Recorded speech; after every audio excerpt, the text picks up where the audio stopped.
Good afternoon and welcome to the Overview and Scrutiny Management Committee meeting. If the committee members would like to introduce themselves, please. Councillor Armour. Yes, thank you, Chair. Councillor Bill Armour, lead member, Health and Adult Social Care Panel. Councillor Lawson. Good afternoon, Jo Lawson, lead member for Environment and Climate Change Panel. Councillor Pando. Hi, Councillor Pando, lead member for Growth and Regeneration Panel. Thank you. Councillor Cooper. Councillor Andrew Cooper, lead member for the Children's Scrutiny Panel. And I'm Councillor Liz Mage, chair of this committee. Right, so minutes of the previous meeting, these have been circulated. Does everybody agree the minutes are a true record? Yes. Does anybody have any points they wish to raise from those minutes? No. Just a quick update. Last time we discussed Kirklees Active Leisure offer, and the recommendations and comments that we made were submitted to the Cabinet and presented at its meeting on the 12th of December. So I'm sure you have all seen it, but Cabinet agreed to approve the leisure offer for 24-25. Authorised officers to continue discussions regarding Deaton Sports Arena in order to enable options to maintain community access to the facility, develop a future plan for physical activity across Dewsbury, undertake an assessment of the cost and feasibility of creating access to the dry side facilities at Dewsbury, and continue to work with KSDL to try and attract another operator for the stadium. They approved phase 2 of the Leisure Centre Transformation Programme, and a further report will go in 2024 regarding the property implications of the proposed changes. Okay. Right. Does any members have any interest they need to declare for today's agenda, please? No. If something does come up, please disclose during the meeting. Admission of the public. The meeting is open to public, is being webcast, and all items are to be held in public. Deputations and petitions, we've had none notified, and we've had no public questions notified neither. So we move now on to item 7, which is financial management update, and this is the housing revenue account that we're going to be discussing today. Councillor Crook, I believe you're going to introduce this item. Thanks very much, Chair. I'll just briefly introduce this item and a bit of context on the housing revenue account and the housing as a whole, and then officers will provide a more detailed presentation, I think, on Q2 financial position. So just to give some initial context, the backdrop to council housing provider is providing housing to a high standard with low rent, no preferential borrowing costs to speak of for investment, the risk of sudden loss of assets at a discounted rate, and all while managing demand, which is often from our most vulnerable citizens and which exceeds our capacity to provide. So as a housing provider, KHN have a stock of over 21,000 houses, generating an annual income of £99.5 million. Against this, our budget for the 2023-24 year is £105 million, including a planned use of reserves to meet current funding pressures. Use of reserves in this way is clearly unsustainable for any length of time, and is essentially because the housing revenue account is underfunded in the context of current operating pressures. We are, of course, in the process of reducing our costs to achieve a balanced budget and ensure the long-term sustainability of the housing revenue account. And I think there's some positive news, at least in a small way, on that, which will come out shortly. Several factors contributing to the current housing revenue account position. Old housing stock requiring maintenance is a key factor, and in the well-publicised broader economic situation, this has played a part, and it's just worth noting that inflation in construction projects has been significantly higher than headline figures, so that's added an additional pressure to the HRA. Despite this, we have an absolute commitment to improving the quality and safety of our homes, including decarbonising by improving the EPC rating to a minimum of a C, which in turn will help protect the environment and the tenants in our homes against the, again, well-publicised cost of living crisis we've been living through. We're also subject to updated and considerably tighter safety regulation to ensure tenant safety and to ensure that homes are fit for purpose. And these tighter regulations are absolutely right, and I fully support them. Tenant safety is a high priority, and a lot of this has resulted from the tragedy at Grenfell in 2017 and also from the sad death of Awab Ishak in Rochdale in 2020. So to summarise the priorities, or my priorities, are to improve service standards, to continue to invest in our housing stock to provide safe, energy efficient, dry and secure homes that our tenants can afford to live in and to live well in, and in parallel taking any opportunity to increase our housing stock to help meet the high and increasing demand that we experience. So yeah, just a short introduction from me, and I'm going to hand over to Naz, I think, first to give a little bit more context, and then we'll move on to Jackie. And then obviously happy to answer questions. Thanks. I forgot to mention, sorry, Councillor Turner, I didn't mean to forget to mention that you were here for this item as well. Okay. If you want to say anything at any point, just, yeah, okay. Naz.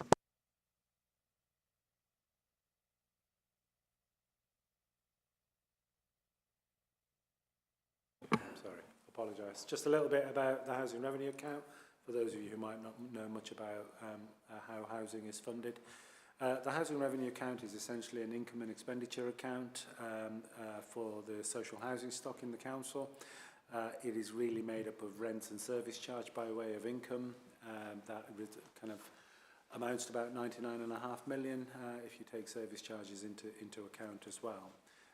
And then the expenditure is largely made up of capital expenditure in terms of maintaining and repairing the council's housing stock, but also in kind of pay for the management overhead and the costs of managing the service in terms of staff and the teams.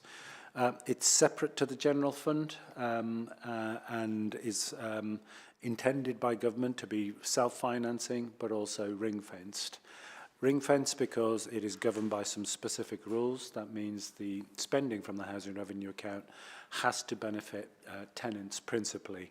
And if there are other things that it needs to be spent on, then we have to look at that in quite a robust way to ensure that it sits within the rules that govern it and inside of the ring fence that binds it to be spent on tenants. It's also a regulated service, which is new for council housing providers. The regulator of social housing has been around for many years, decades in fact, but as a result of the Social Housing Regulation Act 2023, which came into being summer last year, council housing providers will be the subject of a new regulatory regime, particularly the consumer regulatory standards. These come into force in April 2024 because there are some statutory instruments that need to be put in place to make the Act come alive, particularly for local government. So as like any other social housing provider, many of you all know about the work of housing associations. Will be subject to the same rules that housing associations are currently, although the regulator will not be regulating us on governance and on finances because we are a local government body. Councillor Crook has mentioned that there's further regulation come out as a result of the Building Safety Act and the Fire Safety Regulations Orders Act, which also came into being across since Grenfell, so 2021 and 2022, and we are now subject to those as well. Welcome that regulation, welcome the more robust approach to building safety. We have prioritised that particularly around fire safety, and as we go through today's presentation, you'll see why there are some pressures on the housing revenue account as a result of some of those building safety measures that we have to do. There is a third regulator in the council housing world, and that's the Housing Ombudsman, which is separate to the local government association's ombudsman. The Housing Ombudsman has recently been strengthened in terms of its powers, and particularly around complaints and complaints handling in the social housing sector, and has done a number of reports that have highlighted learning for social housing providers. I don't need to say any more than that at this point, Chair, but I'll hand over to Jackie to take you through the month 6 financial position within the housing revenue account. Okay, I'll just share.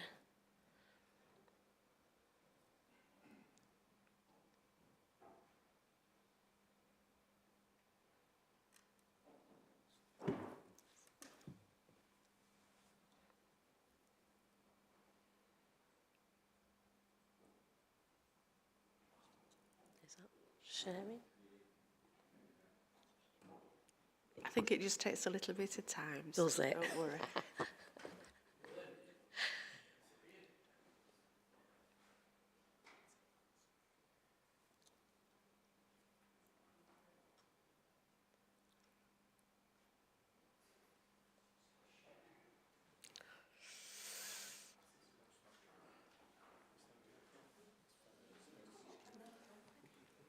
To stop sharing and try again. Okay.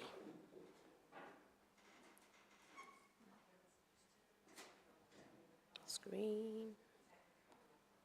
Yep. Oh, it looks like it's doing something now. That's it. Okay, thank you for that. So I'm here today to go through month 6, which I believe you've all previously seen from the slides that were previously sent out. So as Naz and Councillor Cook mentioned earlier, the HRA is a self-financed account which is primarily funded from rents and service charges, and you may have seen the request on an annual basis for rents and service charge increases. This is subject to an agreed government formula and we're allowed to increase rents and service charges up to a maximum of CPI +1 on an annual basis. So if I just go through the monitoring for month 6, so at month 6 we had the main areas of expenditure: repairs and maintenance, housing management, property services and other expenditure. And within that other expenditure are things like loan repayments, so the interest on loan repayments, depreciation, other financial costs are included within that. So first of all, for repairs and maintenance, we've got a budget. We've got an annual budget of 30.325 million. The forecast at Q2 was an overspend, and that was of 448,000. Now, the main reason for this is on a future slide, so I won't go into too much detail now, because we've got a future slide that will cover that, but primarily it is a damp and mould. Housing management, we've got a total budget of 44.5 million, 44,496, and we're forecasting 43.937 million, which is an underspend of 559,000. And property services, with property services we have a DLO who provide all the repairs and maintenance for homes and neighbourhoods, so they carry out all the revenue repairs and all the capital planned works as well. They do the majority of the works, although if we do not have the skills in-house, we do use other contractors and suppliers to deliver some of those services on our behalf.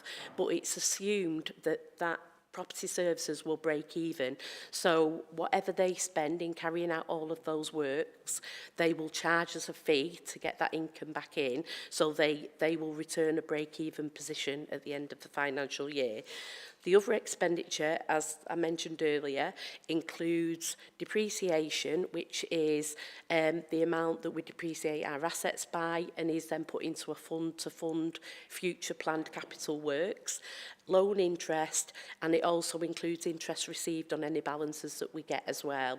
So any interest that we get from banks and building societies for the interest that we invest with them. The rents and service charges, rents and other income, is the 99.2 million, which was mentioned earlier. The majority of that is our rents, but we also charge service charges, and there is elements of other income as well, where we charge for services that are provided.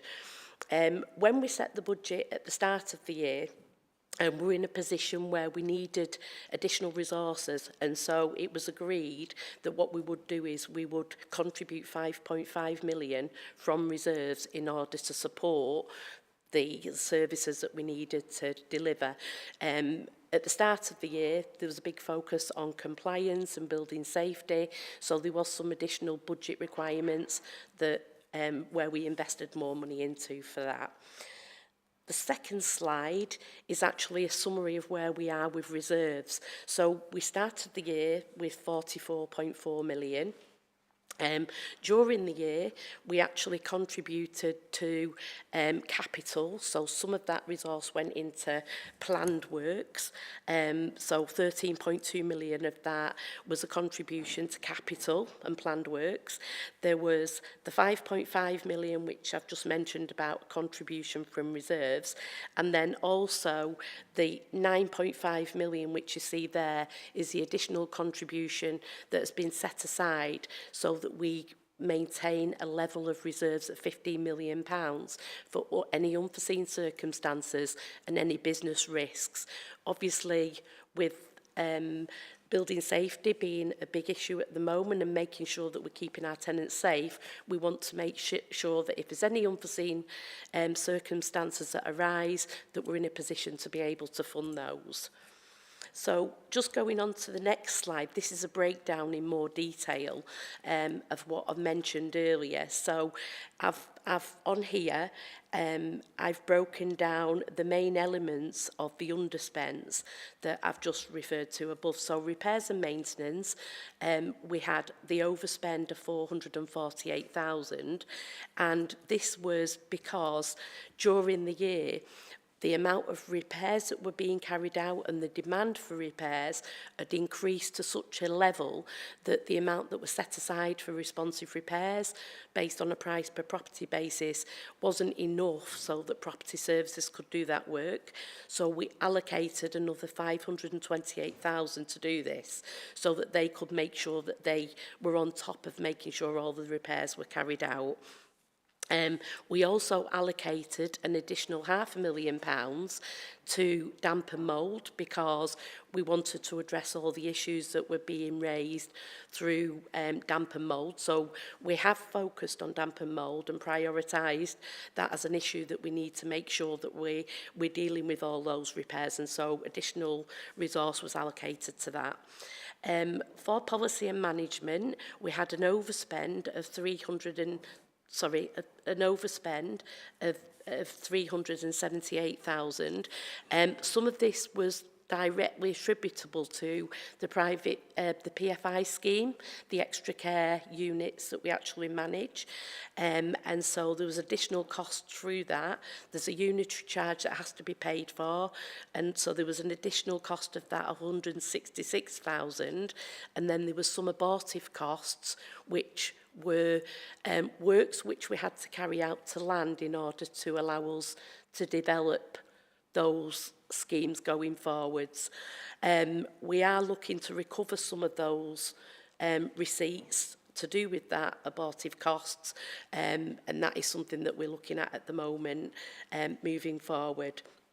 For council services bought in, we had increased legal costs which were directly attributable to disrepair claims, because we've identified that we do have to invest a lot more into our schemes and into our properties. We are finding that we've had a lot more disrepair claims, people ringing up to say works had not been completed or the quality of their housing wasn't up to standard. But again, we've got a focused approach to that now where we're managing that so that in time, once we're investing more into our properties through a capital nature, hopefully those costs will reduce. And we found at the end of September, the end of month 6, that was 299,000. For community facilities, we've got an increased cost for lighting of 242,000 and increased cost for sheltered housing. This is mainly to do with utility costs. So it's the increased cost of utilities attributable to communal lighting and to sheltered heating. Again, we have focused our attention onto looking at managing our utility contracts, and we're making sure we've got up-to-date meter readings, that people are going out, making sure that we know where all the meter readings are, so that we can make sure that everything that we're paying, we're in a better place to manage that. The next slide, for housing management costs, we have got an underspend of we're reporting an underspend of 559,000, and this is mainly to do with staffing costs. So we have during the year tried to manage our staffing costs so that where possible, we're not just replacing staff like for like. We're reviewing the way that management is carried out, looking at where we can be more productive, looking at if we can do things in a different way to try to make savings, and that is a result of that. The income, we're actually reporting a £48,000 overspend on income. It's actually not an overspend, it's a rent loss for voids. So when our properties become vacant, we have again reviewed our processes, and we will be improving our processes going forwards and trying to turn around the properties quicker to reduce our costs. And then the other income is, as I mentioned earlier, additional income that we get in from investing our income. So, sorry, that's a quick run through of all our income and expenditure. So I'd be happy to answer any questions if there are any. Thank you very much, Jackie, for that. Apologies if you're hearing noises from above us. The workmen seem to be operating directly above the council chamber this afternoon. Okay, does anybody have any questions they wish to raise about the housing revenue account? Councillor Cooper. So thanks for the presentation. It'd been really handy to have the slides beforehand to go through them, but thanks for that. I see that. A few things occur. Councillor Crook mentioned at the beginning about energy performance certificates and things and our aim to get to C. Now, anybody looking at energy performance will know that energy performance certificates are a really bad way of measuring energy performance. And so there's something there, I think, about how are we really knowing if we are making a difference, because energy performance certificates are not the way of doing it. There's other ways of doing it. So I just thought I'd throw that one in to it. I guess the other thing is about, well, how much, for us to actually balance the budget, how much of a rent increase would it require us to do, and how much rent increase are we going to be allowed to do, because government will say how much we can raise the rent by. So I'd be interested to know those figures. Obviously, we're trying to reduce costs, but having at the beginning an understanding of what rent would need to increase by to make things stack up would be interesting. Yeah, I mean, the reserves figure looks very, very low. You sort of look at it and think you have one Grenfell or you have another crisis, and that's your reserves gone. And so I'm just wondering, is that reserve level of 15 million, is that an interim position, or is there an ambition to go higher than that? That's another thought. Another one is the impact of right to buy. I'm just wondering if we can make clear what the impact of right to buy is and how that has an impact on our account. Because obviously our management costs will remain the same, pretty much so, but our income will reduce. And so it would be really good if as part of the HRA we can really make clear how right to buy is a really stupid idea and should be abolished as soon as possible. I'd like you to say that, actually. So there's that. The last thing is WAB's law, and Michael Gove made an announcement today saying that repairs are to be done within 24 hours. I wonder if there's any indication from government whether they will actually be, as this is a new obligation, whether money will come with that under new powers or whatever, the new pressures. And so just wondering if there's anything we know about that yet, or is it too early? So, some of that for Naz and some for Jackie. Yeah, Councillor Crook, do you want to deal with some of the questions? So thanks, Councillor Cooper, for your questions. I'll answer a couple of them and then pass over to officers. Yeah, for more detail. So EPCs are not a perfect measure of the energy performance of a house. We're talking about a large stock of old housing, so we need a relative measure so that we can mark improvement. Ideally, of course, we would be building passive house standard housing, but that's not an option which is open to us at the moment. And the key thing is that, you know, having illustrated the budgetary pressures that the HRA feels, within that, the commitment to improve thermal performance of the housing stock is, I think, a positive commitment, and we'll, you know, do our best to improve on that minimum standard if we can. It's a minimum standard that we're aiming for. It's not the top standard of any housing in our stock that we're aiming for sure. And I would hope that any new housing that we're able to produce would be to a higher standard. So I agree with you on that.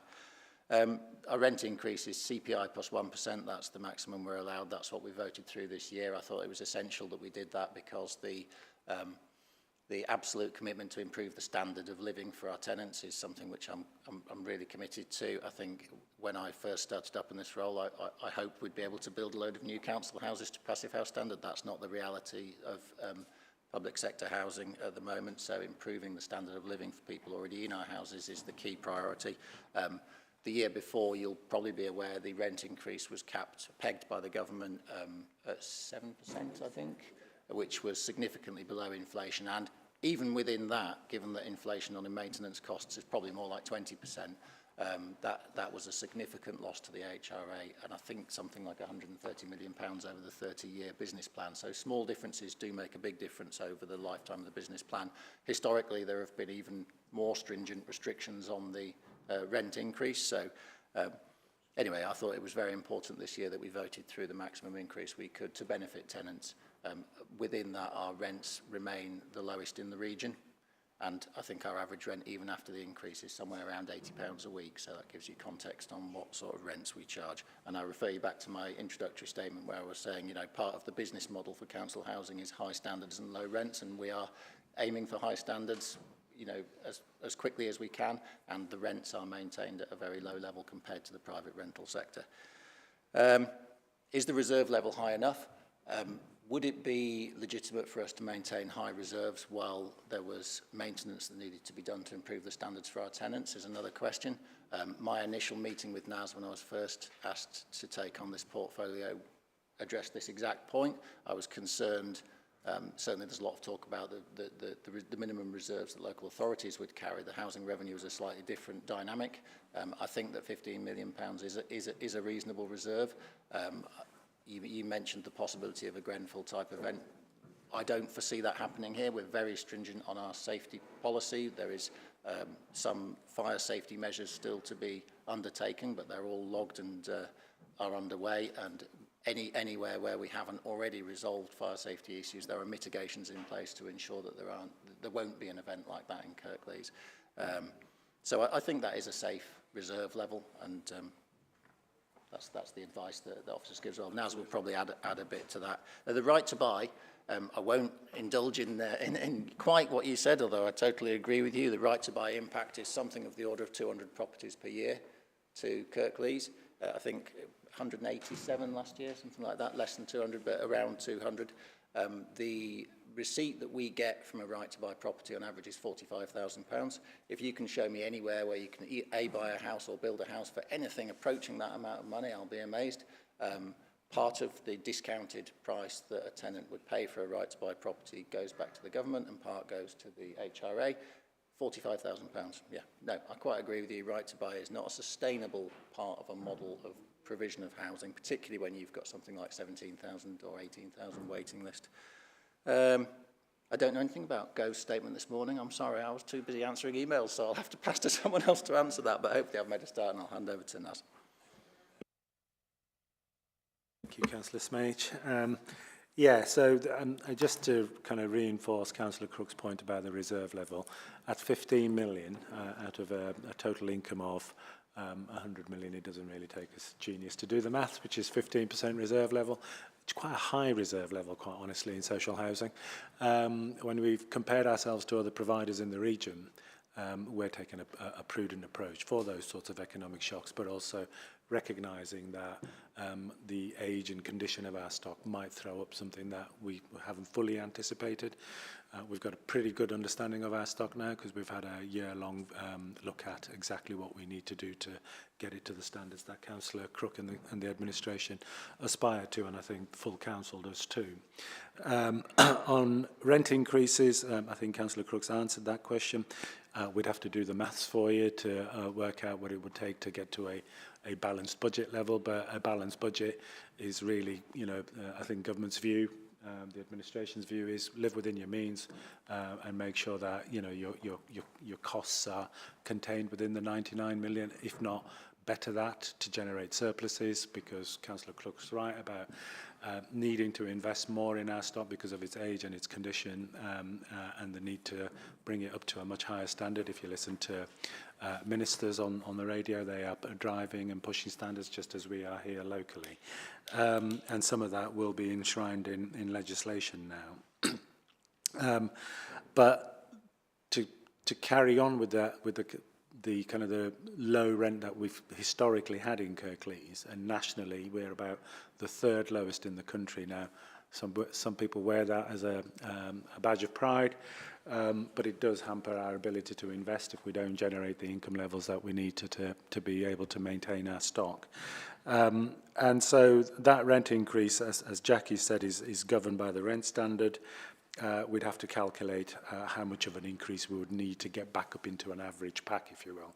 I don't think you can say we want to spend 110, so what would the 110 million, what would the rent increase need to be? Because government would say live within your means, and I think that's right and proper for a housing business.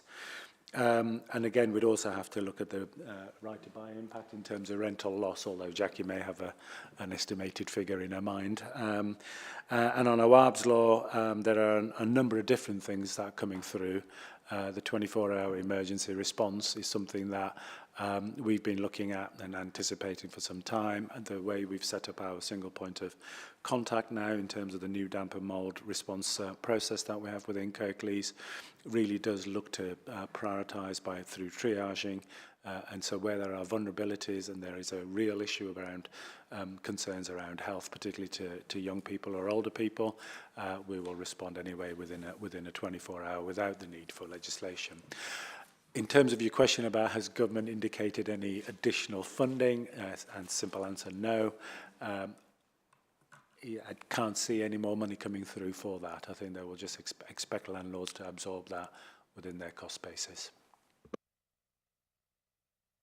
Yeah, sure. Thanks for the responses. It's really good. I mean, one of the, a lot of the issues that are being experienced by Kirklees have been experienced by other councils all over the country. You mentioned about the third lowest rent in the country, which can be obviously regarded as a positive. I just wonder how many of our tenants get all their rent basically paid through benefits anyway, because it is becoming council housing by the nature has become poverty housing. That's a result of government policy. So one of the things you do think about is if the rent is going to get paid anyway, is the tenant actually benefiting from a lower rent, or is it the council that's losing income? So that was one particular thought. I guess the other thing is external funding. Things like LAD funding from government sources. I just wonder if we're able to, if we're performing well on that compared with other authorities. That was a thought. And the last thing, one of the things I do notice is that we have a very high turnover. I don't know about other councils here of housing management staff.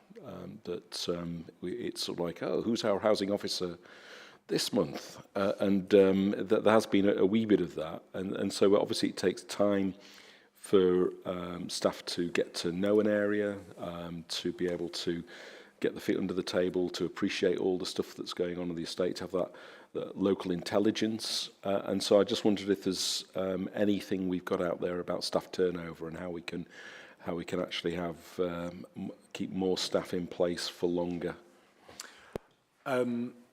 Thank you, Councillor Cooper. If I could take some of the questions that Councillor Cooper's raised. 70% of our tenants are on some sort of benefit.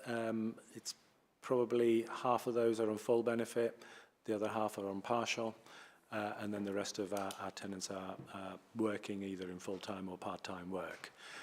So we do need to keep an eye on the affordability of housing for those people who are on partial and working people's benefits. You could look at it either way, in terms of low rent, high rent. On the high rent, you get more investment to improve your living conditions. On the low rent, it helps you address your disposable income, I guess. So we try and get the balance as best we can in that scenario. In terms of grant funding pots from government, yes, we do engage with government grants. So around retrofitting to improve thermal efficiency of our properties, but also to kind of respond to the climate change agenda. We've engaged with the Social Housing Decarbonisation Fund and we work alongside the Combined Authority on that as a collective of providers, and that works well for us. We've been reasonably successful in securing those grants. We have more recently engaged in the Local Authority Housing Fund programme that government made available for Ukrainians and Afghan refugees seeking resettlement or relocation. And those properties in the first instance will be targeted at those cohorts, but beyond that then they just become part of the Council's general housing stock, social housing stock, available for people on our register. We've also engaged with Homes England on many occasions on different pots of grant. So the extra care scheme that's coming online from on Ashview will be funded in part by right to buy receipts, but also government grant. Turnover of staff is a real concern across the council, not just in homes and neighbourhoods. Housing management staff is beginning to stabilise, so some of the changes that you have seen has been through turnover, but also through reorganisation in the housing management and partnerships team to just kind of look at patch sizes, look at experience, because we've had a number of new starters, as you know, inducting those and pairing those up with experienced staff, or making sure a patch has experienced people alongside it has been important in terms of what our head of housing management and partnerships has done. We continue to keep an eye on it. I think the pandemic changed quite a lot of people's view of work, and so making our terms and our conditions and our working environment, being a flexible employer, is key to actually, one, attracting, and two, retaining staff. It's one of the first questions that candidates ask us now is, can they work from home? And so being that flexible employer is really, really important. And as we've moved into that and got our position statement out there, I think people are beginning to see that Kirklees is a place where people do want to work and find as an attractive employer. Okay, thank you. All your questions? Could I come in a little bit again? We've got some more questions. I just wanted to add a little bit to what Naz said about the rent and whether we'd want to have a higher rent. I mean, I guess on balance, we would want to have a higher rent so that we could deliver higher quality, faster improvements and higher quality, and perhaps higher than an EPC C rating minimum. But we also need to consider rent arrears within that. I think the rent arrears figures are published, something like £3.19 million rent arrears. And within that, we need to understand that tracking of rent arrears demonstrates that despite the fact that 70%, sorry, I had 66 in my head, 70% of our residents are on some form of rental benefit, rent arrears do track school holidays and Christmas. So we're talking about a cohort of vulnerable people who don't have sufficient funds to feed their children when their children are not at school and pay their rent. So there's very, very significant sensitivities in there. And I would like to see a higher rent scenario where we also nationally provided more support so that the people who are the most vulnerable in society were able to feed their children and pay their rent, and we were able to sustain a better quality housing stock so that they had somewhere better and warm and safe to stay. Thanks. Can I just ask a couple of questions? So you mentioned rent arrears, and we also, do we still have outstanding debt from the Decent Homes work as well that was done a number of years ago now? So how are you balancing the rent arrears and the Decent Homes debt, etc., with the need and you've got overspends on your repairs, haven't you, in year as well? So how are you balancing all of that in the 30-year business plan for the HRA in order to be able to, that the HRA can afford to make the necessary changes to people's homes to bring them back to the standard that they should be? How are you balancing that? It's a really good question, Councillor Smage. In terms of the latter question, it's very challenging. The housing revenue account is under significant pressure because of those investment needs. You're right to point out that the council does carry a historic debt that sits at about, not exactly, 160 million. It was higher than that when we first transferred the stock to the Almo in 2001. But obviously we have been paying interest and some capital as we've gone through the years. In terms of the investment profile because Councillor Crook is right to point out the high ambition and aspiration that he has for the condition and standards of our stock, as well as its thermal performance. So the curve on investment is rising over the 30-year period, significantly so. So as well as that £160 million debt that sits on the balance sheet, we will require, as we pare down the reserves down to a minimum level, we will have to start borrowing money, and that's why the surplus generation in future is really, really important for us to be able to service the debt that the housing revenue account will have to raise over the 30-year period.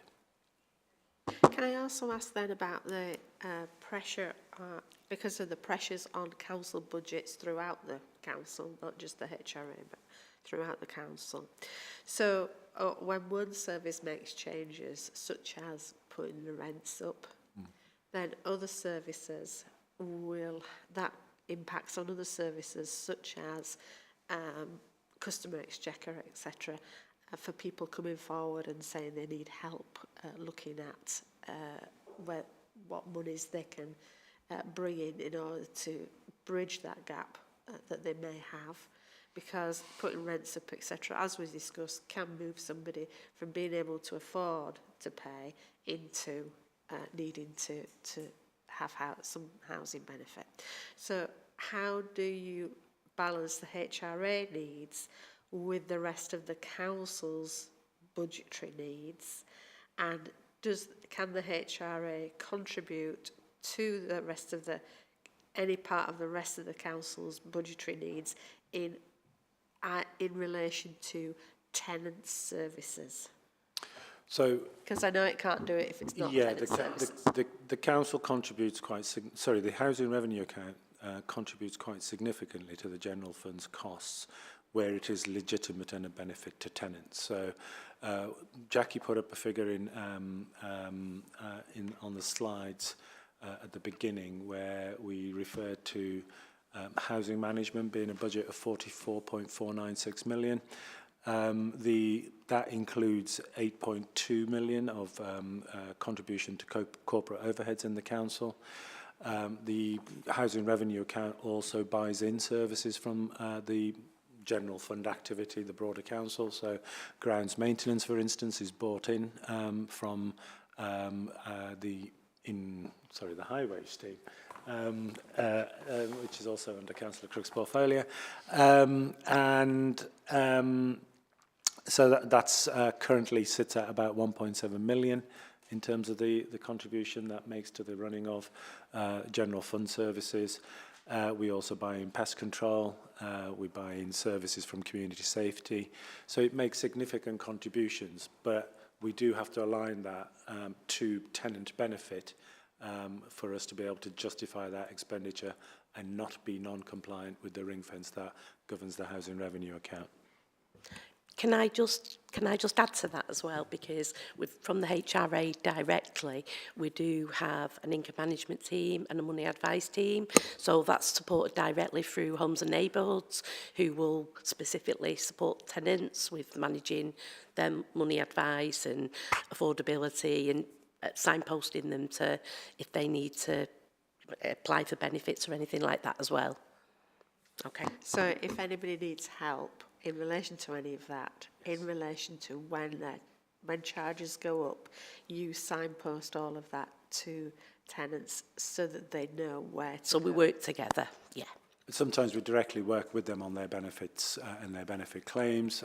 In years gone by, we have been able to bring in tens of thousands on behalf of tenants with unclaimed benefits or other rights that they may have, absolutely, or signposting to other kind of support funds, some that the council manages and some that others manage.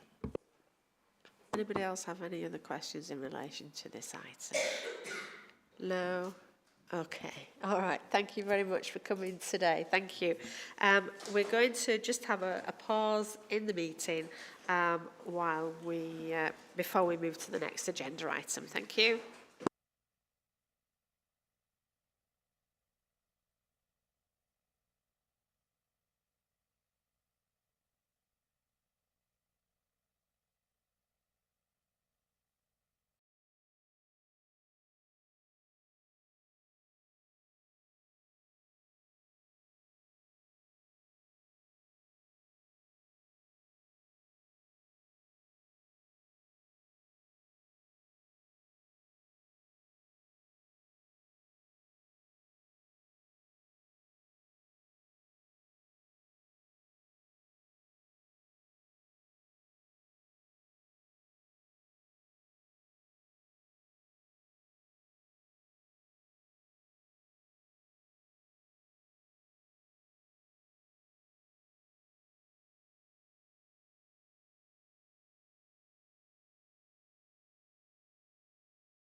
Thank you. Right, we'll move on to item 8 then. That is procurement update. And Councillor Davis is here for this item. Councillor Davis, do you want to introduce it, please?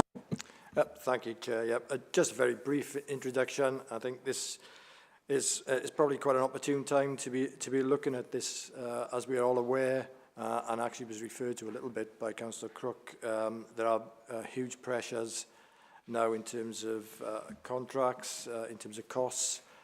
We see that in large and small contracts, so procurement obviously plays an absolutely vital role in ensuring that we get the best value for money, and not just value for money, that we're actually able to bring on board quality contractors and provide from that the social value that we're looking for as well. So this paper is really an update for yourselves with regards to the work that the team's been doing to deliver on the refreshed procurement strategy.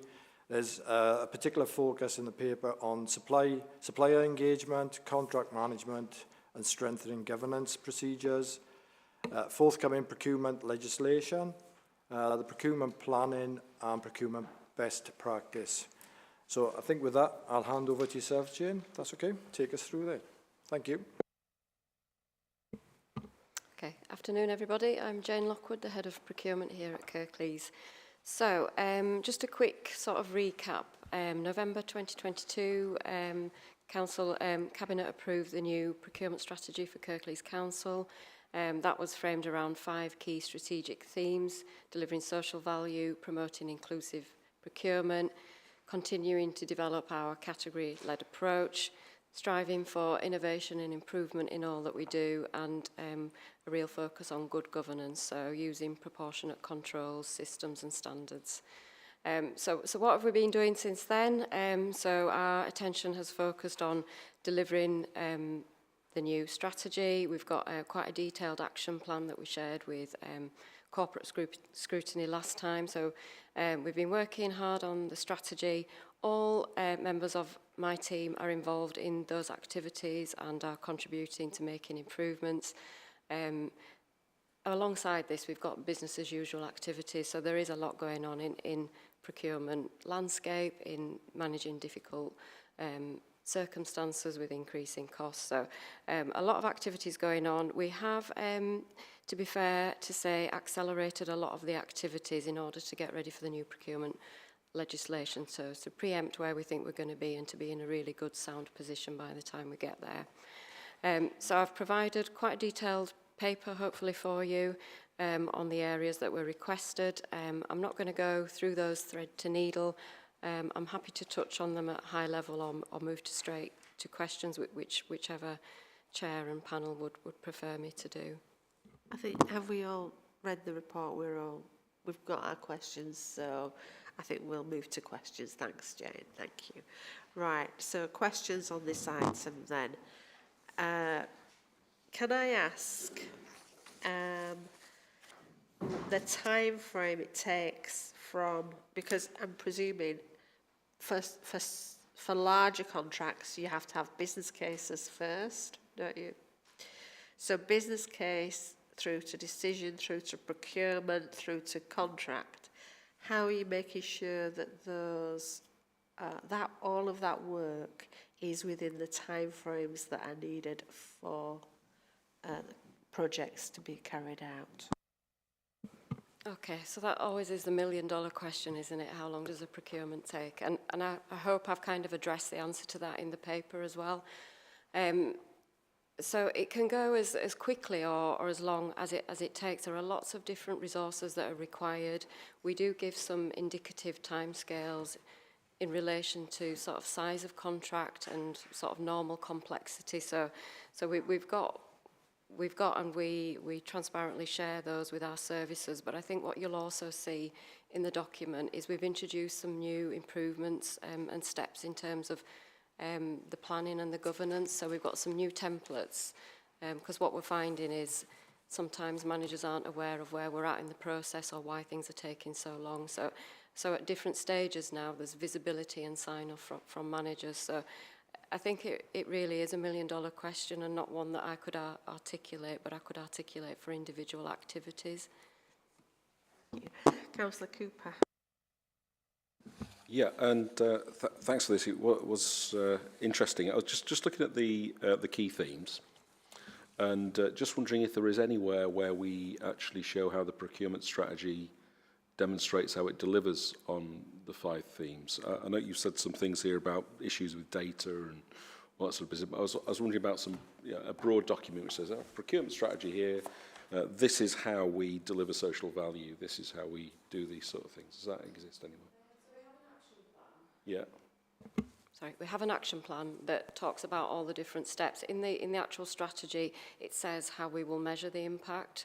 So it's quite clear in that. So for the individual commitments we make, obviously I've mentioned data in the report, which does provide some challenges in terms of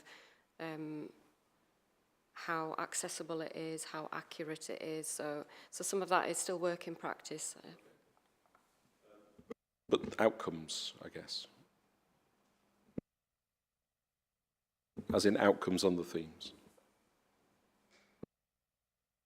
Shall I explain a bit more? Sorry. So on each of these things, promoting inclusive procurement, striving for innovation, improvement, all those things. So it's where we've gone through a procurement process and the things that we have procured demonstrate that we're doing that. That's what I'm thinking. Okay, I'm with you now. So on a strategic level, that's in the actual strategy. And so we will measure a number of SMEs, or we will look at the amount of social value delivered over the council spend. On an individual procurement level, we will still capture some of that. So where there is a contract that involves social value, we will have a record of that. We will show how much is committed. We also, on that area, we do have a strength of data. That's the opposite. We will be able to show what has been delivered, etc. Good. And the last thing was the healthcare services provider selection regime regulations 2023. Now, I note that the Local Government Association didn't have any problems with this at all. I looked at their response and they seemed fine with it. The one thing which made me sort of just question things is where in the report it says that it has an aim of producing greater collaboration, reducing bureaucracy associated with the current rules. Now, one person's bureaucracy is another person's checks and balances and the proper monitoring of things. So I'm just wondering if reducing bureaucracy is a positive thing or a negative thing in this context. Okay, so they are my written words, but not my independent words. And I think it'll be interesting to see how it plays out. So that is the stated aim of the provider selection regime. But actually, we'll still need to do a whole lot of checks and balances. Even though there is more flexibility within that, there will still have to be lots of checks and balances and business cases and lots of scrutiny and challenge about which process is followed. Obviously, for the council, it doesn't affect us significantly because there aren't many of our services that will fall under this. But obviously, as a borough, it is something that we are interested in as well. Councillor Panda. Thank you, Chair, and thank you for an excellent report. Got a couple of points in terms of the 5 themes. First is the social value element. I know there's been a lot of work that's been done around that, and inclusivity. And I know that there's been a lot of work done around that. So can you give me some examples in terms of, you know, how that Kirklees pound stays within Kirklees? Because historically, you know, the complaints we were getting is the council's a big spender and small companies, small firms within the borough did not get an opportunity to bid and win contracts. So again, if you can just give us a feel for that.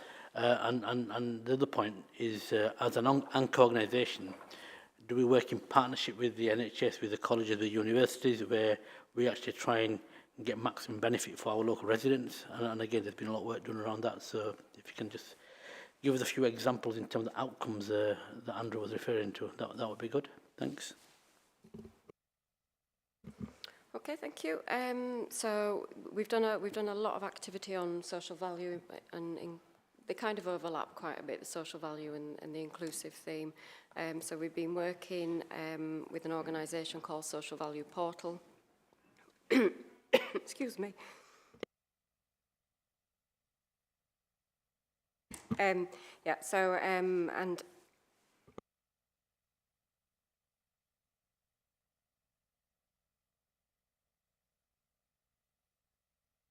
okay, sorry about that, how random.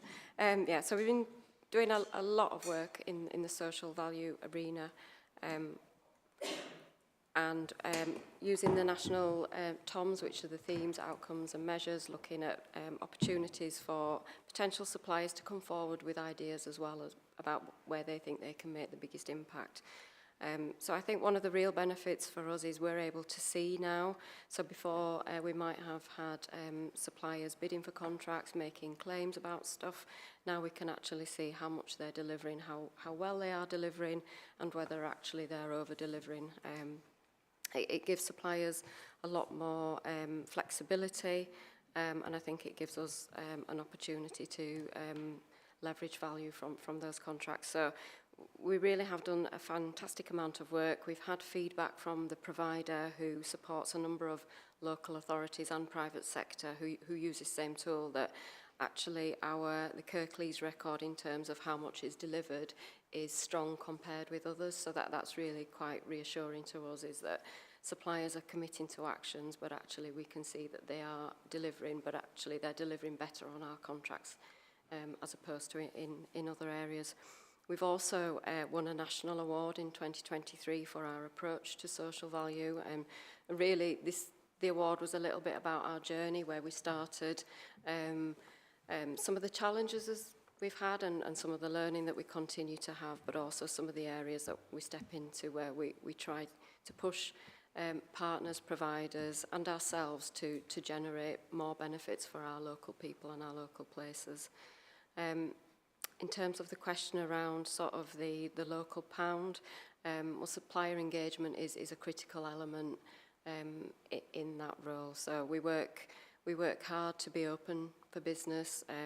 We try to be an authority that is receiving feedback, that is putting its contracts out in a state that allows other providers or opens up opportunities to providers. So it's always an ongoing conversation. Sometimes there are challenges around that sort of proportionality and checks and balances, but something that, again, we do measure the amount of local spend, and again, we seem to manage to maintain or slightly improve year on year. And in terms of sort of partnerships and collaborations, so collaboration is something that we want to do and we try to do. It's something that that is really, really quite challenging and quite tricky at times. So we collaborate probably more with other local authorities. I think there are opportunities to take that further and test that a bit wider. But on paper, it's something that makes sense and would generate probably efficiencies, but sometimes sort of decision making, timing, lots of different factors can stop good collaboration. So it's something that we continue to explore. We test and try for some of our contracts that we think lend ourselves easier to it. Sometimes we're successful and sometimes we're not. Yep, thank you. Just following up on that, and just to echo what Jim's saying, in terms of the social value work, it really is of the highest order. I think, from what I've seen in other areas, in particular, I know the work the Combined Authority has been doing, we are quite significantly ahead of them. The focus was always and still is to have tangible outcomes from it, rather than, if you like, some well-meaning words, which tended to, in the sort of early discussions on social value, seem to be very much around volunteering and helping out communities. What we're interested in, that's really important, but also some tangible outcomes in terms of something that can really make a difference in terms of investment. So that's, as Jim was saying, that's been recognised. We'll continue to focus on that. Also, that links into the work that I'm working now with Stephen Burnell and Jonathan Nunn on this whole issue of inclusive economy, on looking at community wealth building. How do we start developing more resilient approaches within communities? That's going to be ongoing. That takes some time to do that, but we're determined to also follow that route as well, and so that links through. I think the other thing that I'm also aware of in terms of, and this came from a recent visit to the university, talking to heads of estates there, and the problems they were facing and have been facing in terms of getting contractors within our region, and particularly within Kirklees, to actually respond to tenders in order to keep the pound within the area. And I think that is a growing issue from what I understand, and I'm sure we go through the same. If the university are experiencing that, then we will be as well. So I think we've got to keep that pressure up, and we've got to do everything we can. But it is a very difficult market out there at the moment in terms of attracting people to, companies even to respond sometimes. The other problem I know we're having, certainly, and we've seen this in a number of projects, is having to re-tender, because quite simply some of the responses have been way out of kilter with where we think we should be. So I think, as James was saying earlier, it's a very, very challenging time in terms of all of the procurement functions at the moment. Thank you. Can I ask then about the new legislation that's coming in, you've, on page 6 of your report, you've got a list of items that we will need to follow as part of this new report.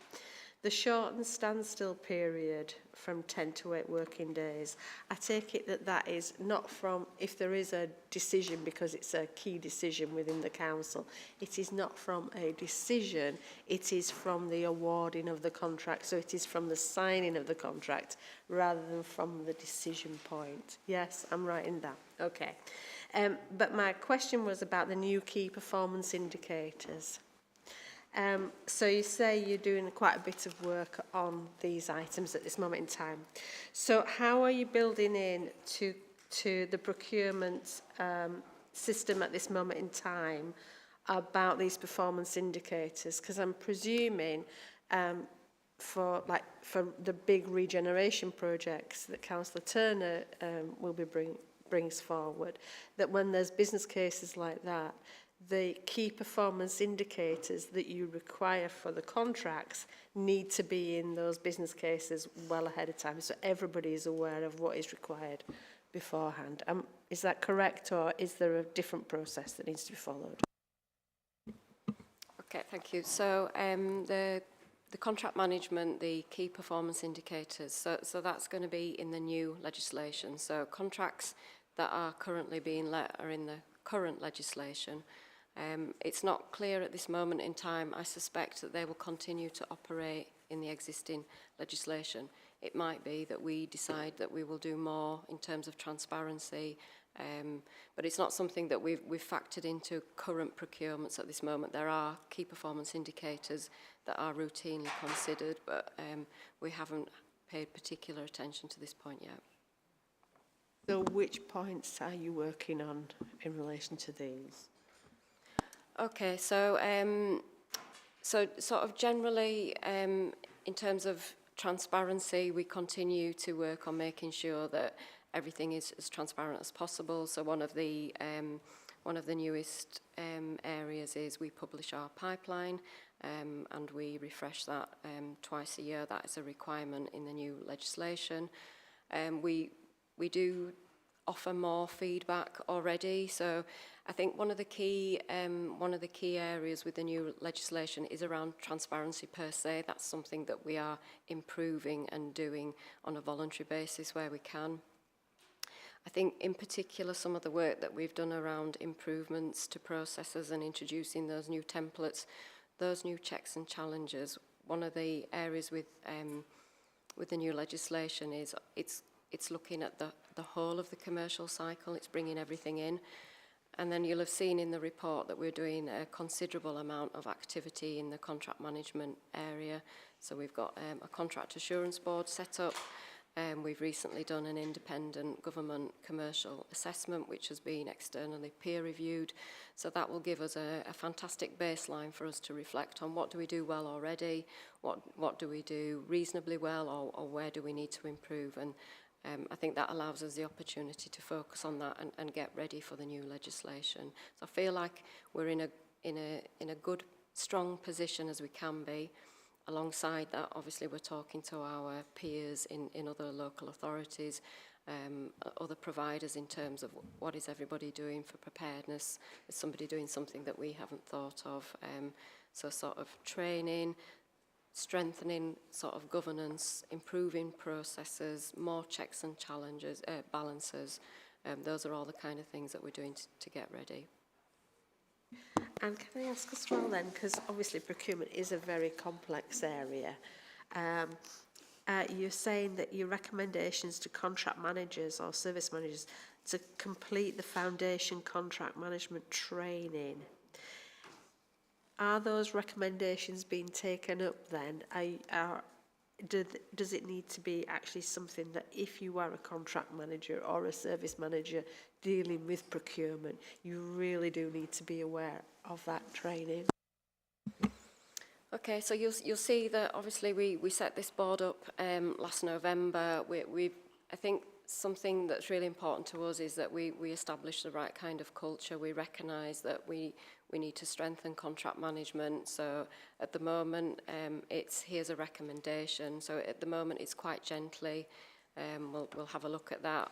I want to get some feedback from participants as well, because although it's free and I have done it myself, it's fairly comprehensive. We need to make sure that we're absolutely aiming the training at the right levels for the right folks. So I think that's something that we will pick up as part of our feedback from the assessment in terms of what have we suggested, what reports can we get about how much people have done and how beneficial has it been, because I think there will be different standards that will be required depending on whether you're a contract manager of a significant contract or whether you manage a small contract in and out of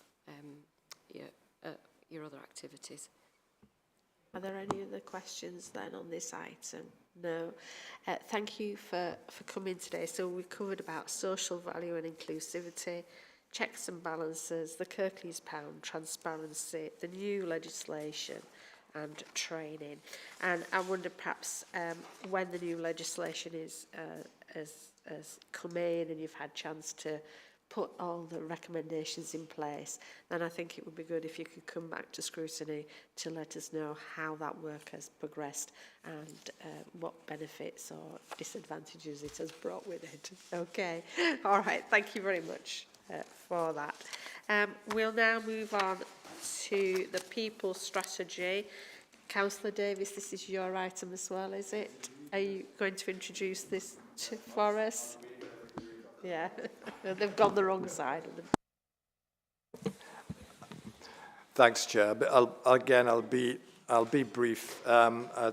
Certainly, the aim of this paper is clearly to give an update to the committee on the People Strategy, and really to invite that feedback from yourselves, particularly your thoughts on what the People Strategy has delivered to date, and you know, in fact, you know, thoughts around how we can support the shaping of the next phase of the People Strategy.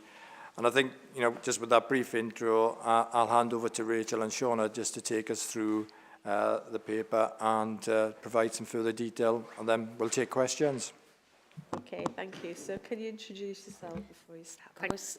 Good afternoon, everyone. Apologies about the voice in advance. So Shauna Coyle, Head of People Services. So thank you, Chair. So I want to just pull out a few key points around the report that I think, and then obviously we can answer any of the questions building on Councillor Davies' points. So the People Strategy is really well established within the Council. It was soft launched in 2021. And if you think back in terms of the context in which we've been operating since then, there's been a significant amount of change.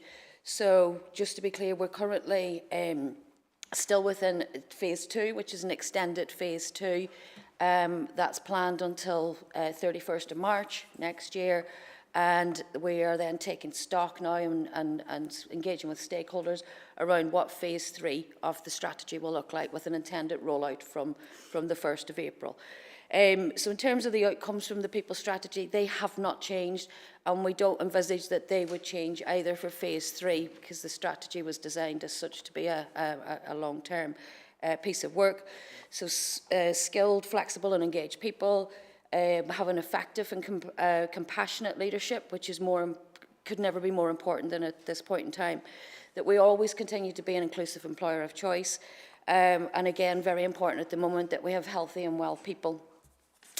So in terms of the projects that have helped us to deliver that, so to date, within phase 2, within phase 1, we had a number of projects that continued through to phase 2. So one of which was the digital upskilling of the workforce. One was around the performance management and appraisal, and one of which was stress prevention and management. And I'll pick out a few highlights in a moment around each of those projects that's detailed within the report, because I think they're noteworthy for the committee here today. It's important then to note that what we did at the original planned ending of phase 2 is we took a bit of time out to reconsider the current situation of the council in terms of the financial position, and the changes that were going on in the internal and external environment. And then what we did is we went back to the governance boards and asked for approval to extend some projects just because of the situation the council found itself in, but also that we could look at 2 particular new areas that we felt were going to be really, really important for the council in the longer term. So those 2 new phase 2 projects were improving data for decision making and looking at our policy and our employee handbook in terms of having something that was really suitable for the organisation that we needed in the future. So those 2 new projects are absolutely critical. At this stage, without preempting what will form phase 3, it's fair to say that I would imagine those projects will continue into phase 3 because the outputs were already, particularly from the data project, are proven very insightful in terms of where we might need to spend more time. So just pull out some of the key deliverables of the outcomes to date. So thinking about a highly skilled, flexible, engaged people, again, it's never been more important. We are asking a lot of our staff, and we're really looking at the moment in terms of how we can deploy people, how we can have a really skilled and competent workforce for the future. So we're really pleased that 75% of services have now engaged in some capacity with succession planning activity, and broader workforce planning on the back of that will follow. Another point I think that's really important that we don't lose sight of, so whilst we're in a challenging period of time around recruitment and essential roles, we haven't held back in terms of our ambitions and plans around apprentices and apprenticeships. So in terms of the year to date, we've had 135 apprenticeships. 55 of those were for new recruits, which is fantastic because we've got an ageing workforce. We need that fresh talent coming through. And 80 of those, which I think is really important as well and to note, is for upskilling of existing staff. So that can be upskilling in the current role that you're doing, or that can be an opportunity to do something different. So that's something that's really noteworthy. Looking at the second outcome, in terms of effective and compassionate leadership, we have taken our time with getting the changes to the performance management and the appraisal approach right, and I think that's absolutely essential. Typically in an organisation, it's not something that you're changing every couple of years. It probably usually takes about 2 or 3 years to embed, and then 2 or 3 years to really start seeing the benefit of that. So I'm really proud that we've taken our time to do a soft launch of that. It's called My Conversation. We've tried to make it reflective of the workforce that we've got, in that some people will be able to have a conversation within an office building, but some people will be having a conversation somewhere out on site or out on the road. So what we've done is designed a framework for leaders and managers. It's focused around 4 key areas: well-being, reflections, my contribution and my development. And informally, those conversations will happen all of the time, but what we're really pushing through the soft launch and the more forced launch from April is that every member of staff should have at least 2 recorded conversations within a year, because we think that's achievable, and it's really important because the data from particularly the development part of it helps shape our training and development plan. In terms of the third outcome, an inclusive employer of choice, again, Project Search, many of you are aware of it, and I think it's something that we're incredibly proud of. We're not just proud of it because it's a good thing to do. It's producing real tangible business benefits. We've been able to secure employment for a number of the interns, and they're adding real value and making a contribution to the council, as well as the wider impact that their employment is having within Kirklees. The employee networks, we're continually to see the strength of the networks growing, the membership of the networks growing as well, but the contribution that they can make, if I think about my own directorate in terms of people services and some of the HR policies, we wouldn't have been able to do some of the work that we've done this year in terms of changes to policies without some of those networks. So that's an ongoing area that we're very proud of and will continue to grow. The final outcome, healthy and well people. Again, I think that this is quite a difficult area to talk about sometimes because it's confidential and sensitive, a lot of the work that's done within healthcare. Particularly of note recently has been achieving the award for the Society of Occupational Medicine as outstanding occupational health initiative around the work that we've done on neurodiversity. Again, we're very passionate about that and the impact that it's making in the organisation, and staff telling us through the networks that they feel that people understand them more and they can bring them their whole selves to work. The stress prevention, you'll note that that was one of the phase 1 and the phase 2 projects. That's a huge piece of work, and it delivers a number of benefits. It's about keeping people in employment, keeping people in work, but also giving them the help and support at that point in time, and also doing that deep dive in terms of what are the trends and patterns that we see. There's obviously an employee wellbeing benefit to that, but there's also a financial benefit to the council. So in terms of phase 3 preparations, the context in which we operate in is changing all the time. I don't envisage the overall themes of the people strategy to change. I've been involved in people strategies for many years and they don't change, but the context of which within them, digital means something very different today to what it did 20 years ago. So the context will probably change, the projects will probably change. But what we do believe initially, looking at engagement that we've done with stakeholders, is high up there will be an inclusive organisation of choice. That's not going to change. Attraction, reward and recognition, which may not be high on the agenda at the moment in terms of attraction, but we will continue to need to attract the best possible people into this council, and we'll need to continue to develop and grow them. I've spoke about the engagement with the networks, but I think there's also great opportunity potentially for us to do quite a bit more around staff engagement and some of the surveys, and we've already started. So without preempting this period of consultation with key stakeholders around phase 3, those are the things that I would expect to see on there. So in summary, delivery of the people strategy, it continues, and any actions or feedback from Scrutiny today will of course be noted and continued and considered as part of the programme moving forward. Thank you. Can I open it up for questions then, Councillor Lawson? Thank you, Chair. Most people, when they come to work, they want to feel valued and supported, and looking through this report, I can see there are things that we, as Kirklees, are actually doing. One of the things I always felt was around appraisals. You need to be able to have that conversation. You need to actually see if there are things you need to discuss to get off your chest, but also look at your development needs. And I'm pleased to sort of see that those are in place, and these conversations are going to be sort of done twice a year, which is good. Is how many people would you actually what percentage of employees at this present moment in time have had an annual appraisal? Are there certain directorates where there are problems, where they're not sort of getting done there? Is one of the other questions I had about is, obviously I can see the work that's been done through the Occupational Health Department regarding sort of stress management. How many people at this moment in time are actually off sick with stress?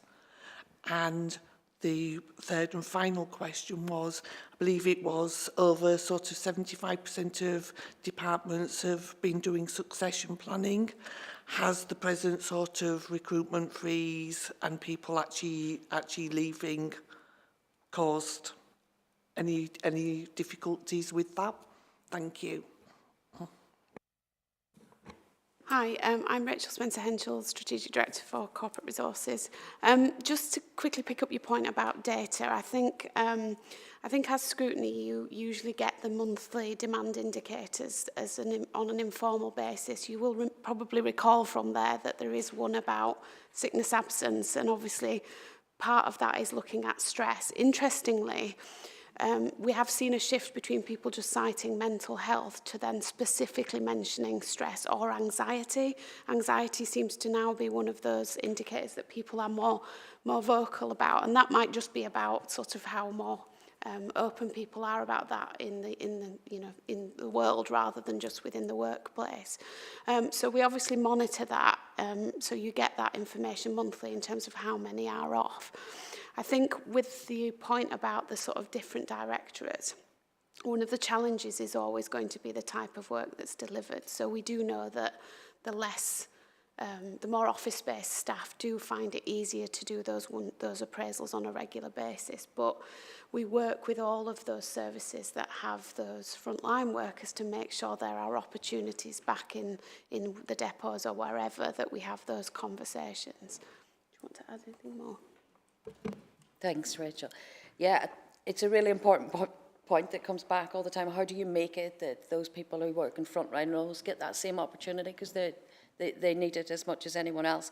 So I think the new model that we've created allows just that. And there's a little bit sometimes about forcing and setting a target, and also encouragement in terms of having something that's really easy for people to do. So I think we've hopefully got that sweet spot with the My Conversation. And then Rachel's picked up the question around the sickness absence. But just to cover in terms of the succession planning, have we found that people are less interested or less engaged because of the recruitment freeze? It's actually been the opposite, being completely honest, because if you think about what we're trying to do, is we're trying to manage vacancies through deploying staff. So people are really keen to get engaged in terms of looking for maybe non-obvious moves in terms of career moves that they might not have thought about before. So if anything, Michelle's here today, the team has seen a huge increase in demand, which is great because it's just accelerated the plans that we had, which is great. Can I ask about, you mentioned in relation to stress, you mentioned about trends and patterns and identifying trends and patterns. So obviously without breaking confidentiality, because a lot of the work is confidential to each member of staff. When you're looking at trends and patterns, how do you have those conversations with the services where there are trends and patterns that may need to, the wider workloads, etc., may need to be looked at in order to help with those trends and patterns? Have I voiced it? Yeah, I'll use the adults and the children's work that we've done recently, because I think for the first time it gives us some, again, specific indicators and data. So the three things that come back each time are, in terms of stresses, it's usually around demand, control and changes. So sometimes, I'll use change as an example. So sometimes if it's a change that feels outside of my control, that I've had no input to, by having the Occy Health team come in, who are sort of independent and external to the directorate, they can be sort of that middle ground between the voice of the staff and then feeding that back to managers in a non-judgmental and accusing way, but also saying, actually, we had the same issue over here and we've done this. And some of the, if I think about some of the things that, without breaking confidences, that have come back, most of the suggestions have come back from staff themselves, and they've just not necessarily, for whatever reason, fed it forward before. But when you bring that third party in, they've done. So we've been able to make some really good progress very quickly. Yeah. Councillor Cooper. Thanks for the report. Really interesting. Yeah, succession planning good. We have a highways officer who managed to make chief executive. Actually, that was quite. So it shows it's possible, doesn't it? So there we go. So. And so looking at that, I'm just thinking, you know, in terms of, it might be interesting to sort of have some route maps which show that actually showed not just obviously that particular example, because that's very, very visible, but other routes as well, how people can do that. So I think that's particularly interesting. I was looking at obviously the demand report on staffing, and there was something there particularly about agency staff. And I was wondering, where are the agency staff? Where do they go? And what is is there a rationale, if you like, for when agency staff are deployed? You know, is there something where you go, right, okay, that's the reason we do it? So that was one particular thing. Another particular thought was on an officer level, not on a political level, very much. I'm interested in the South Cambridgeshire District Council 4-day week plan. And one of the things that showed, it showed a sickness down 33%, staff turnover down 36%. They reckon they were more productive with a 4-day week, and sick days down. So I'm just wondering, I know that government has taken a view on that, but who knows, governments may change. See, that wasn't political at all, was it? And so I'm just wondering if we have, if there is a professional view on 4-day working weeks as to whether it is a good thing or a bad thing.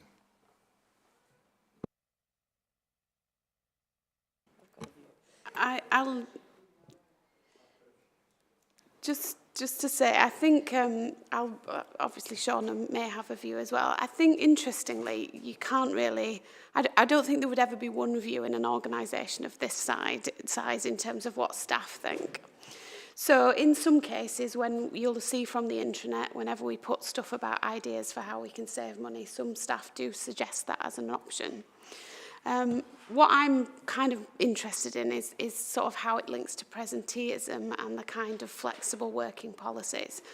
I think within our organisation, from I think a fair assessment in terms of our policies, we have a really good flexible working policy, which is attractive to people because they can set the hours that suit them and their families.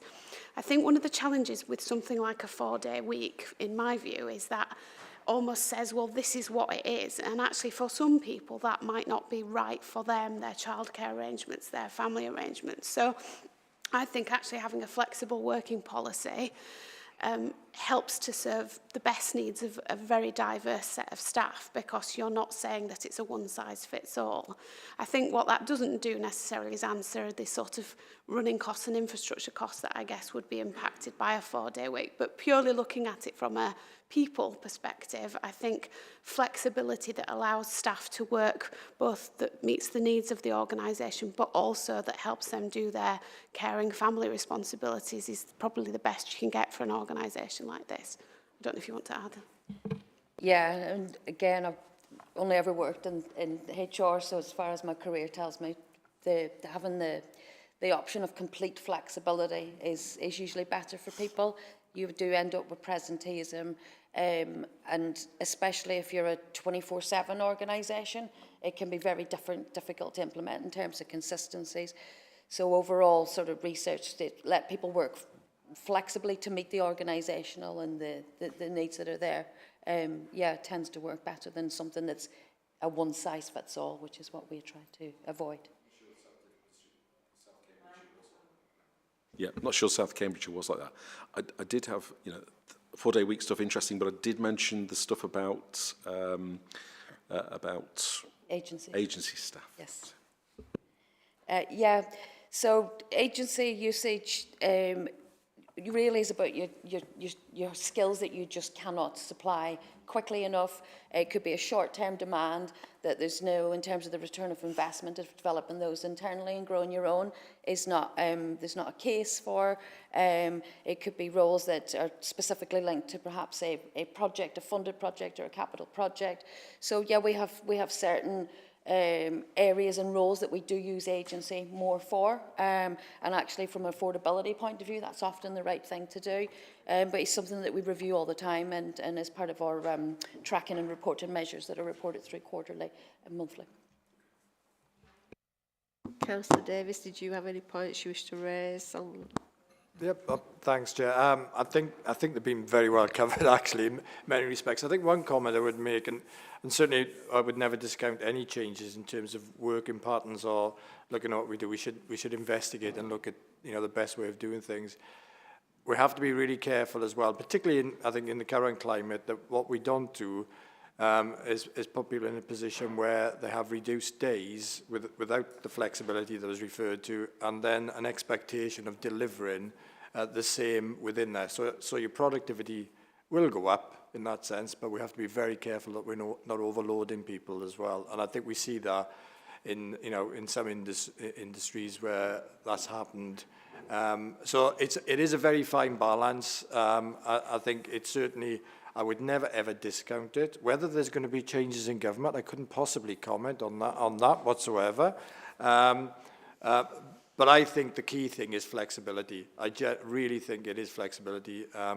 Previous career, you know, working both globally and across Europe, one of the key issues for us was flexibility, so that availability of staff at different times to give them the scope, both in terms of domestic arrangements, but also business arrangements. So for me, at the moment, I think we've got the right approach, but certainly I know Shauna and the team will continue to keep open minds about different approaches going forward. And I'm sure at some point there'll be discussions with trade unions around similar issues as well. But yeah, and certainly on the agencies, I can assure you one of the things that we have been focusing on is cost of agencies, clearly in the current financial situation. But as Shauna said, actually sometimes there is a need to do that because of the issues that we're facing as well. But certainly we don't see it as long term. That will be an area we'll keep that focus on going forward. Thank you. Can I ask then, we have flexible working in place and people can work from home, etc. But how do we ensure that people still feel part of the overall organisation, especially when people maybe feeling anxiety or stress under the current situation that the council has? How do we keep making sure that people feel part of the council?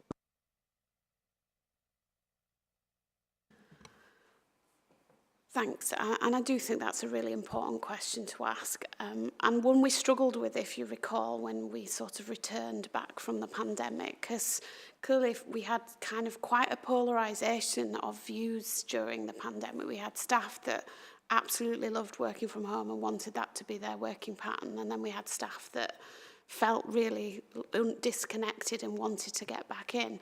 What we've sort of seen since then has been more of a joining in the middle of people who kind of want a bit of balance in both ways. What we've tried to do is encourage teams of staff to make sure that they have regular in-touch, in-person sessions, and part of obviously the Civic Campus and Civic One and our other assets across the district means that there are spaces you can book on a one-off basis to bring teams together, so aligning that asset strategy with our people strategy and teams. What's really been interesting is people have created much more social elements sort of outside or at lunch times, like book clubs we've got across the organisation. We've got team check-ins on Teams in some cases, but obviously in person in others. One of the, I mean, I will speak from certainly some of my experiences. Sometimes it's spotting those staff that you never really see on camera, and you know they don't particularly contribute. You know, for me that would be a little bit of an alarm bell that perhaps there's something not quite right there. And it's really hard, isn't it? Because sometimes the sheer act of getting ready, leaving the house and coming into work, people might say, do you know what, I'm not well enough to do that, but just sit in with your camera off and your computer on, and you've got to work out whether that's actually in the interest of that person and the organisation, because in some cases it isn't. So I think that actually we've got a lot of management support in how to deal with people that are working in a more hybrid manner. We've always got more to learn, but we've definitely got those touch points in place, and we do regular briefings to our broader leadership team to kind of share best practice on some of that, so managers can bring new initiatives in that might help bring people a bit more to the fore. But the problem with this is it's never, one person's example is never what everybody else wants, unfortunately. Councillor Davis, you want to come in? Yeah, thanks. Just to add to that, it is really difficult in many respects. Fortunately, technology is a huge assistance. You know, when I was working with groups, you know, both on a global and across Europe basis, you know, telephone conferences was the best you could get to. And I had one member of my team who I met 12 months after. I thought, who is this strange person coming up to talk to me? Because there was a particular meeting, a session. So that does help, but you know, it is about the individual. Rachel's right that, you know, there are some people who really struggle not just the social side of working with the team, but actually knocking off. And I think for me, one of the key thing is, and I know a lot of people, or some people believe that working from home is an easy option for people. Actually, I think that's the opposite. I think it's that knocking off. And how do we give people that permission to knock off? How do we make sure they understand that they don't have to be looking at their emails at 7 o'clock or 8 o'clock on a Friday and going on the weekends? That's the thing that we've talked about how do we start getting that. And it is almost giving people that permission. And particularly, I think, you know, within the teams that we have now, trying to absorb some of the pressures that we see within the organisation, that's becoming more of a challenge. So I think that there isn't a perfect answer. I think it is about equipping our managers in terms of their development and helping them understand, and it's giving them the confidence that we as a senior team actually do give them permission to actually say to their staff, no, there has to be a knock-off point. So, yeah. Yeah, I would agree. It is a difficult thing to work from home and to be able to say, I'm going to stop for the day now. It is a very difficult thing to do. And about the barriers, if you don't want your camera on, you don't have to put it on, yes. Can I ask then how the Cabinet is being visible throughout this time to help with these reassurances to staff where reassurances are needed, that where big decisions are being taken by Cabinet that has an impact? How is Cabinet explaining to staff what is happening? Thanks. That's a really important point. Certainly, you know that there are opportunities that Rachel organises for us as a Cabinet to talk to staff and to talk in particular to managers, and we do that. You know, that's in a broader sense. I think one of the key areas for us is particularly as portfolio holders, and I think this is where, you know, we really have a role to play in terms of within our own portfolios, working with our management teams, having that closeness with what's happening and being visible as much as possible with not just managers, but where possible, you know, at lower levels in the organisation. And I know that's definitely a focus for all of us as Cabinet members. I think that the thing that we, and certainly I'm conscious of, and I know other Cabinet members are conscious of, are the simple things of explaining our objectives, explaining what we're seeking to achieve, but also the simple things of us making sure that we convey our thanks and our appreciation of the work that's taking place, that publicly we're seen and we heard to be supportive of our staff, and I know that makes a difference as well. And also to be open and to, you know, having discussions where necessary with individuals. I think the other part of that is also to be seen to be open to working in a very constructive relationship with our trade unions. Our trade unions are really an extremely useful and vital conduit with our staff as well. I'm not saying that everything goes to the trade unions, far from it. And obviously in my role, I have regular discussions with the trade unions, but also in each of our directorates and with each of our portfolio holders, those discussions happen as well. And I think that gives staff a reassurance that we're listening through their representatives and we're prepared to talk in an open and transparent way. I think there's more we can do, and now you've raised it. I think that's something for us to discuss. I think it's a really important point. I think we can build on that, but I think very much it is around the individual portfolio holders working with those directorates and working with those staff. And I'll use Councillor Crook as an example. I think he's a good example of somebody new on the Cabinet who's already doing that really very well. And doing it in a way in which he's not taking on operational duties, because that's our other challenge. You know, it's so easy, isn't it? You go in and all of a sudden you become the operational manager. That's the approach we take at the moment. It is about that transparency and that openness, but you've raised a really good point, and I think that certainly warrants even further discussion about maybe in these current times, is there something more we can be doing as well? Yeah, good point. Thank you. Yes, I think it's how your strategy as cabinet is and the visibility of cabinet members without taking on the services roles. Yeah.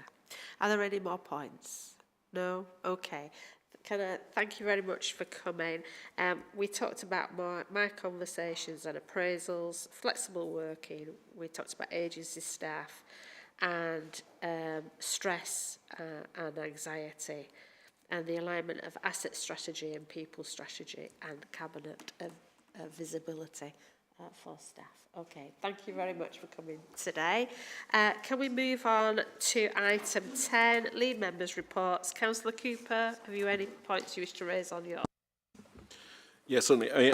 I mean, one of the things that's impressed me as a member of the panel is the amount of data that's actually produced to do with children's services, and that gives you a lot of confidence that that they're on top of what's going on, because it's not simply a matter in children's services of thinking that everything's okay. You've got to demonstrate it as well.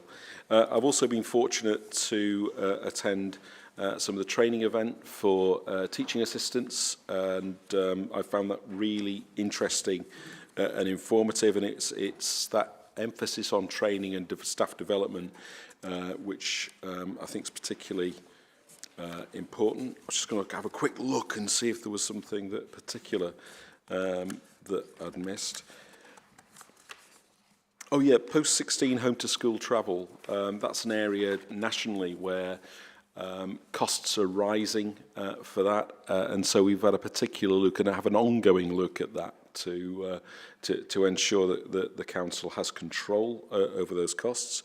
We're looking forward to seeing if there are some innovative approaches that might be taken by the council to limit post 16 home to school travel. So that's particularly good. Absences and exclusions is another thing which is a national issue post-pandemic, where you've seen the number of absences rise to I think about 20% in the more extreme cases, and so I know that that Kirklees has been looking at areas where there is particular where those absences are higher in certain areas than others, and been taking a particular interest in those to try and bring those down. So it's been an education for me, being on the Children's Scrutiny panel. I've learned quite a lot, and yeah, really enjoy it. Does anybody have any points on that report? No. Councillor Armour, have you got any items you want to highlight on your report? Yes, thank you, Chair.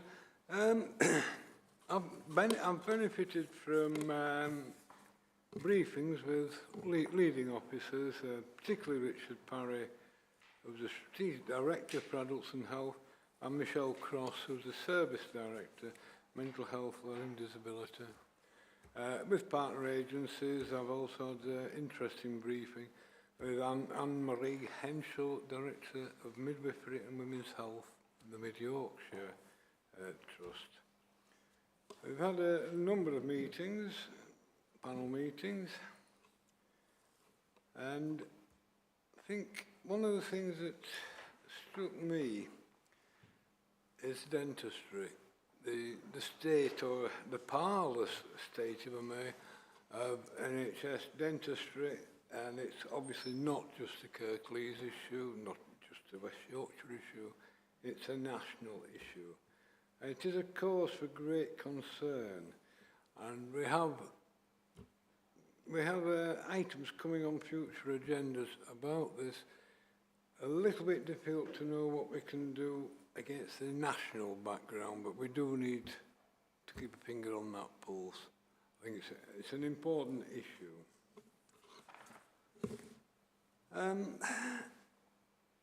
We've got another, in some senses, relatively minor issue, but in other senses, an enormously emotional and combustive issue. And that regards proposals to close Claremont House and Castle Grange dementia care homes. That has generated a great deal of input from members of the public, from family representatives of people who enjoy these services. We, my panel, and full council and other panels have had a lot of approaches from relatives. These people have been emotional, but they have also put forward very intelligent and cogent arguments. It's still ongoing. I can't forecast the outcomes, but it's a very, very important issue which my panel has taken very, very importantly.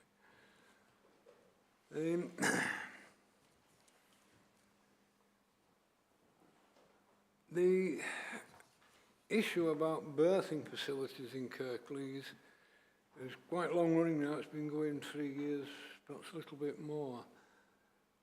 It's very, very difficult for, I'm going to say a woman, to give birth to a child in Kirklees.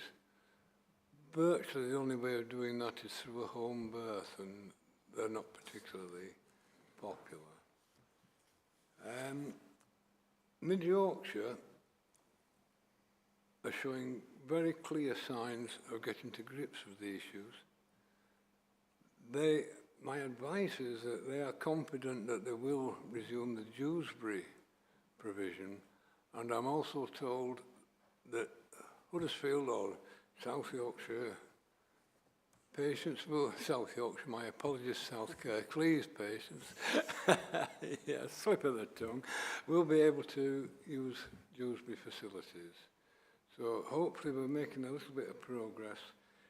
The situation with Calderdale and Huddersfield is that we're now moving towards a joint scrutiny meeting with neighbouring authorities. It's a situation which causes me concern. And I think essentially, Chair, that's about it, apart from I'm seeking to organise a visit for my panel and myself to Knoll Park House to consider future daycare provision for patients suffering dementia. But I do note it's a 7-day provision, which I think is a good idea. Thank you, Chair. Thank you. Thank you. Right, can we move then on to the work programme? That is there for members. Are there any comments or questions on the work programme? Okay, thank you. And our next meeting is the 27th of February. So we will close the formal meeting at that. Thank you.